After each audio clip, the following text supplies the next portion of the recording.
Okay guys, so it is super duper busy this morning at gym.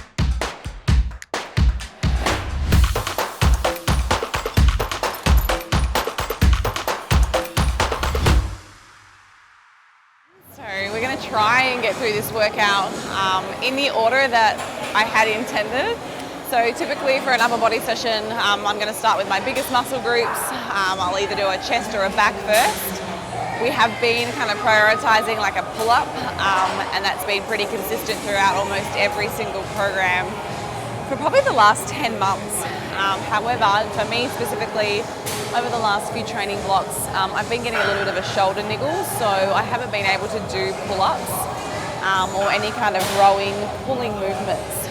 So I'm still kind of working back from that injury, and I'm going to be doing some wide grip pull downs today. Teresa, however, is injury-free, flying into her prep season. So she's going to be doing the planned exercise, which is a 1.5 pull-up. Good, see.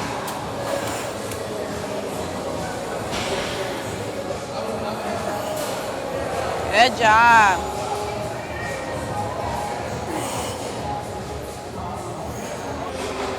I just did my first set on the wide grip pull down. I'm still going to replicate the same movement that Teresa's doing, but I'm just doing it on the cable. So you would have seen me doing the 1.5 pulse reps.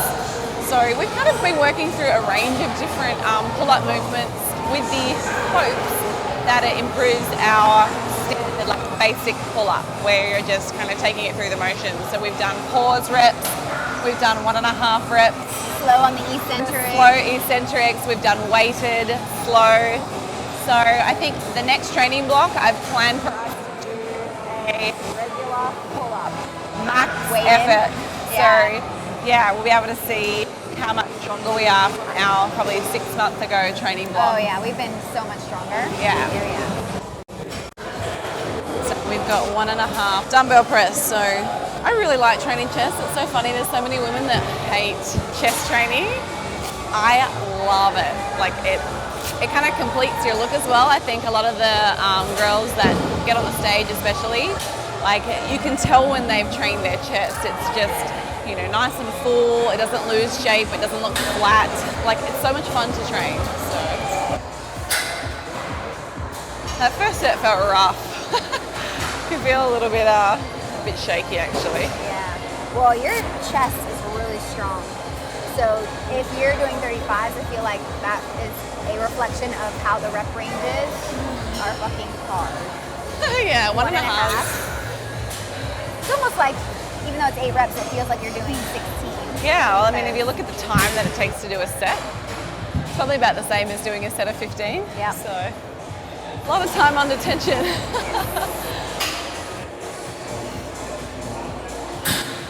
To put this in perspective, if we were doing straight reps, no 1.5, and now I'm using 35s, I'd probably use a 50 for a straight set of 8. So it just goes to show you it's a significant decrease in your percentage strength.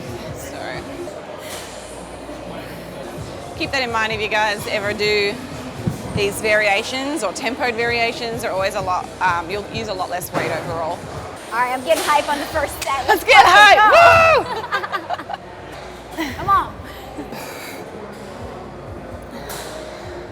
Something that you can do for a bench press, again, depending on what's more comfortable for. If it is a high bench and you feel like you're getting an excessive like hip flexor stretch, you can put some weight plates under your feet so that it kind of brings your feet back up to a more reasonable level. Or like I did for my last set just there, I kind of put my feet up onto the bench. But when you do that, I kind of really have to remind myself to arch my back and lift my chest up because it's quite a skinny and narrow bench. You don't get a lot of drive off. So that's probably more challenging when your feet are up because you've got really nothing to stabilize. You're kind of also trying to balance on the thin bench.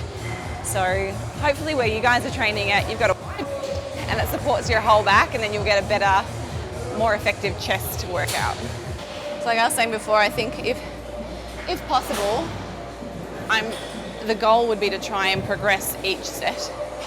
But there are some weeks I just can't. Like if I'm trying to stick true to the RPE of my session, so today it's like an 8.5. Like I know that I've probably got a couple reps left in the tank at 30, so yeah, I'm gonna go up.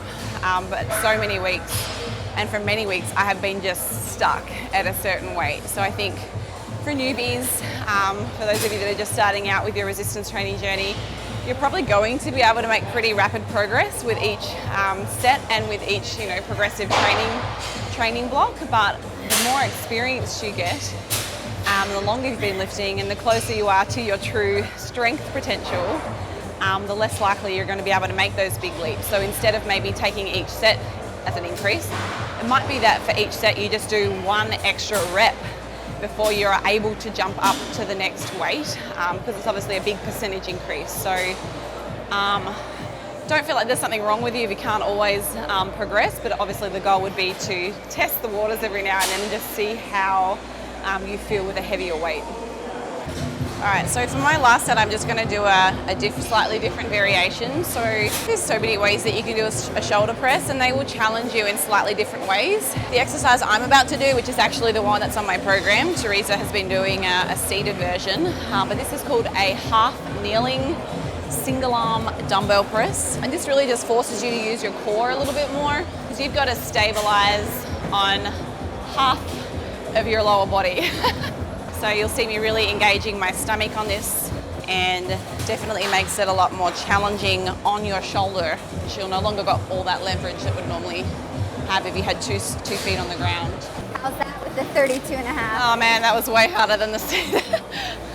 Probably could have afforded to drop back.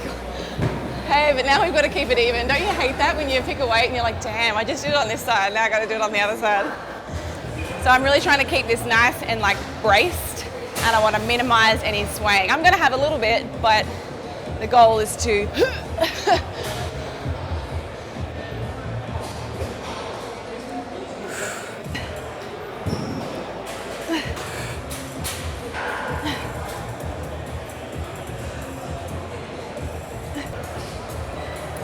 Mom. So I'm going to take the attachment all the way to the very top. This is a high to low row, so we're going to be coming down onto that one knee, opposite hand to leg. You're going to be reaching, brushing that elbow in nice and close to your body, rotating all the way around. So big stretch, elongate through the lat. Yeah.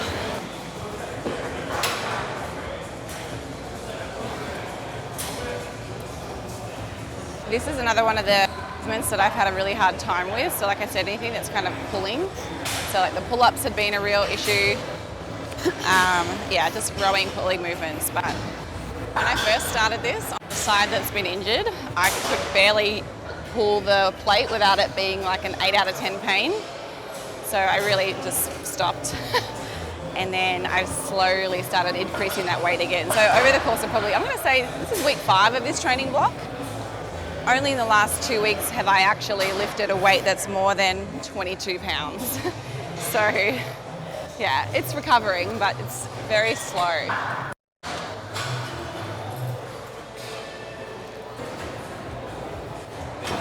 Oh, that felt good. I didn't have any pain in that this week. Oh, good. That's a hot minute since it's been pain-free. That one felt a little bit easier. I might go up to 44 for my next set. Ooh. She's going up in the world. It could be the pre-workout. It could be. It could be. I'm feeling a little extra today. It's definitely the pre. It could be Outwork Nutrition. Just saying. It could be strawberry lemonade. I don't know. That's where it's at. But I'm feeling good.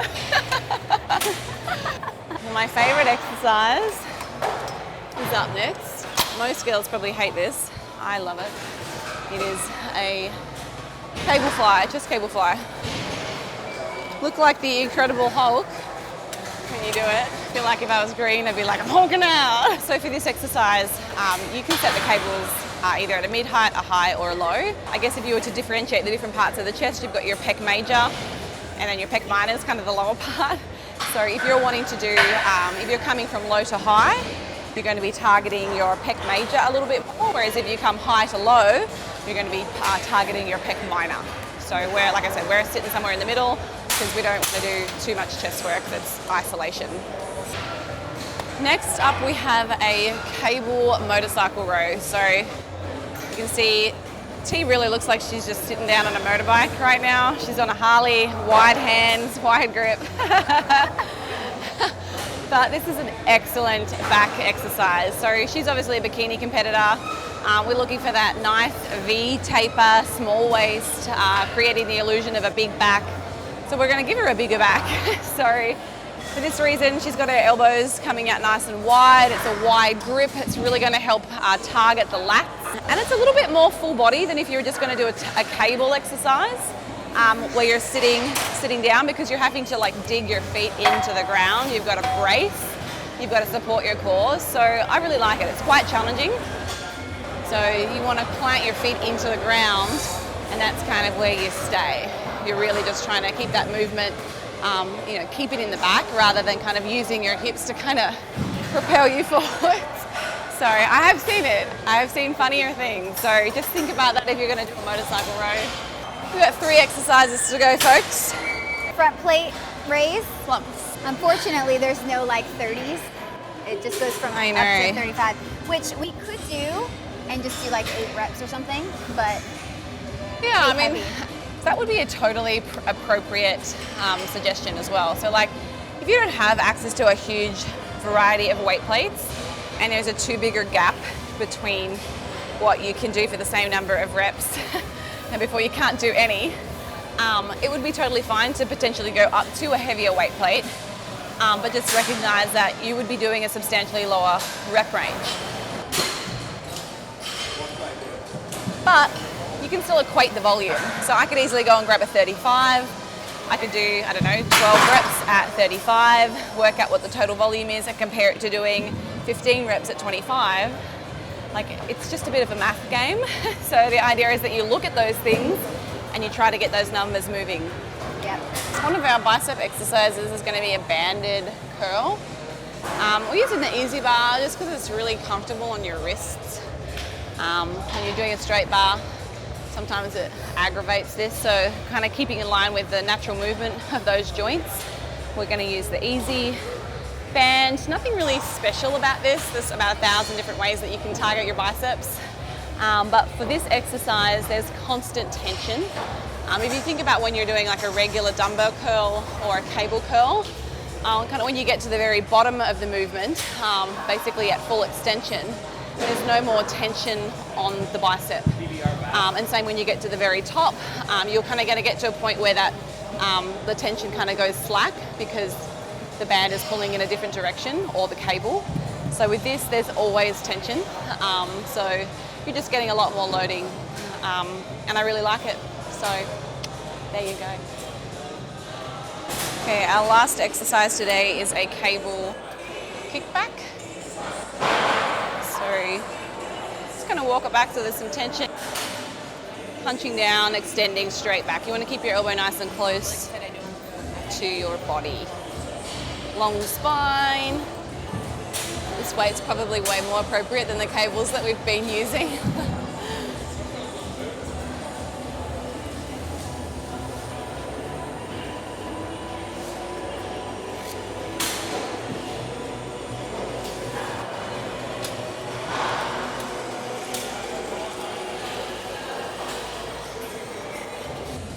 So this board here actually really is just describing when I was born. It's a really important year.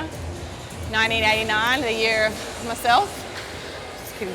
That was our upper body workout today. I'm still unsure whether I'm going to be incorporating upper body every single week. I may still do alternating weeks. It'll become more apparent the further I get into this fat loss whether I need to continue trying to retain my upper body, because it can be really difficult to see kind of what's going on when you've still got lots of body fat. So yeah, I think probably in 2 or 3 weeks I'll be able to make that decision as to whether it needs to be weekly or whether I can keep it bi-weekly. But that was a pretty big session. These we've been here for, what's the time now? It is 12:30 and we started at 11. So it's an hour and a half session. It's probably a little bit shorter than all of our lower body workouts. We did not hit all the muscle groups of the upper body this week. Usually when I'm doing our programming, I will kind of alternate from program to program. So like this session doesn't have really any specific rear delt work. It was, you know, anterior, and that was kind of it. So in the next session, you'll notice I add in like a medial and a rear for our shoulders so that everything's kind of getting a bit of attention. But the main focus is obviously these bad boys and this bad boy. So lower body is the focus. But guys, if you found that helpful or you just enjoyed it, please let me know. I'm always kind of open to ideas for content and what you find valuable and helpful, or just like entertainment. I know a lot of you are kind of doing your cardio, and it's nice to have something to follow along and just kind of mindlessly watch. So let me know. But for now, hope you enjoyed this video. Thank you so much for watching. Please make sure you start with my Road to Worlds program on the BioLane Workout Builder that is now live.